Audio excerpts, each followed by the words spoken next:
तो वहीं बस्तर में नक्सलवाद के खिलाफ सरकार और समाज की ओर से मिलकर एक नई पहल की गई। बीजिंग से बस्तर तक विषय पर संगोष्ठी का आयोजन हुआ, जहां डिप्टी सीएम विजय शर्मा, मंत्री केदार कश्यप, सांसद और फिल्म निर्माता सुदीप्तो सेन जैसे कई हस्तियां शामिल हुई। इस कार्यक्रम के जरिए युवाओं को नक्सलवाद का असली चेहरा दिखाने की कोशिश की गई।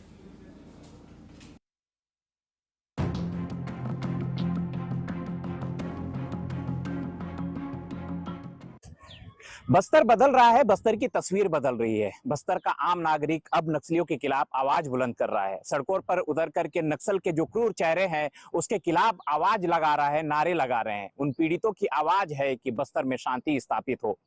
यही वजह रहा कि बस्तर समिति के जो बस्तर शांति के समिति ने एक आयोजन किया। इस आयोजन का नाम बीजिंग से लेकर के बस्तर तक के जो माओवाद के क्रूर चेहरे को एक बतलाने की कोशिश की गई। बस्तर के टाउन हॉल में एक अनोखा आयोजन हुआ। कार्यक्रम का नाम था बीजिंग से बस्तर तक, जिसमें बताया गया कि कैसे चीन के माओ की क्रूरता और बस्तर के माओवादियों की हिंसा में कोई फर्क नहीं। बंदूक की नोक पर सत्ता हथियाने की मंशा रखने वाले माओवादी कैसे बस्तर को विकास से दूर रखते आए हैं, यह स्पष्ट किया गया है।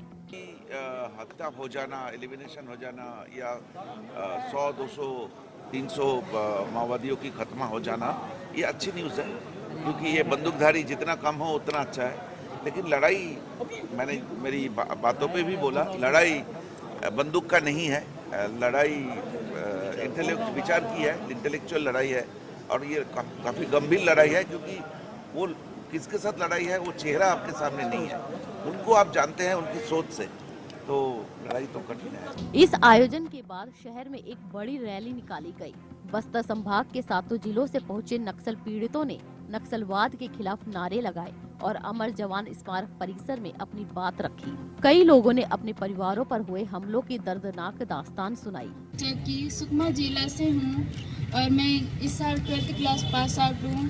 मेरे पिताजी को शाम के 7 बजे घर में ही मारा गया है 2016 को। तो हम सभी हॉस्टल में थे अपने पापा को देखने का। मेरे पति को 2005 में मारा गया था नक्सलियों द्वारा। लेकिन सर जो परेशानी हम लोग झेलते आए हैं सर, हमारे छोटे छोटे बच्चे थे। मैं तो मेरे छोटे वाले बेटे को पेट में थी सर, 2 महीना प्रेगनेंट था।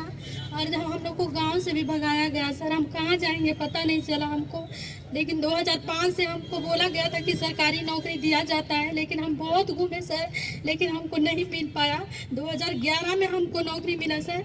तो आप लोग से रिक्वेस्ट है, नक्सली तो खात्मा हो चुका है सर, लेकिन हम लोग को भी न्याय दिलाया जाए। मर गया, वो खत्म हो गए, इससे हमारा शांति और कुछ नहीं है।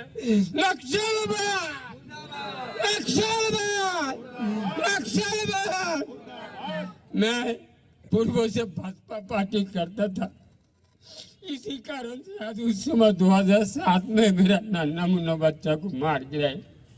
मैं 3 साल बाहर में था, बहुत मुश्किल में जीवन बिताए। किसी का घर में रुका हूँ, किसी का झाड़ के नीचे। मैं रहने वाली हूँ पकनार की हूँ, बरबा बिलाक की हूँ। मेरे परिवार पैसा के चक्कर में मेरे को भगा दिया गया है। मैं मायके घर में रह के मैं दंतेवाड़ा में जिला में मैं कार्यालय कर रही हूँ।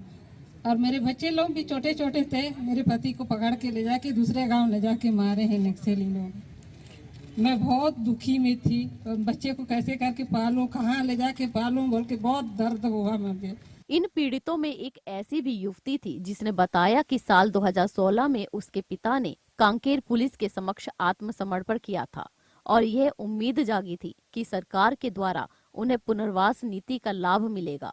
लेकिन 9 साल बाद बीत जाने के बाद भी ना उन्हें घर मिला और ना ही नौकरी। समर्पण किया है सर, तो आज तक कुछ नहीं मिला है।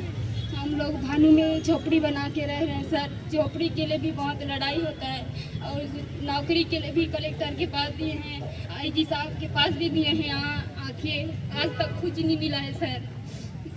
और ये चाहती हूँ कि प्रमाण पत्र हमारा बना हुआ है, लेकिन वो बोलते हैं कि कोई काम का नहीं है। बोलते जी सर, कोई काम नहीं आता बोलते हैं। तो हम लोग प्रमाण पत्र का क्या करेंगे बताओ? जला देंगे, उसको क्या करेंगे?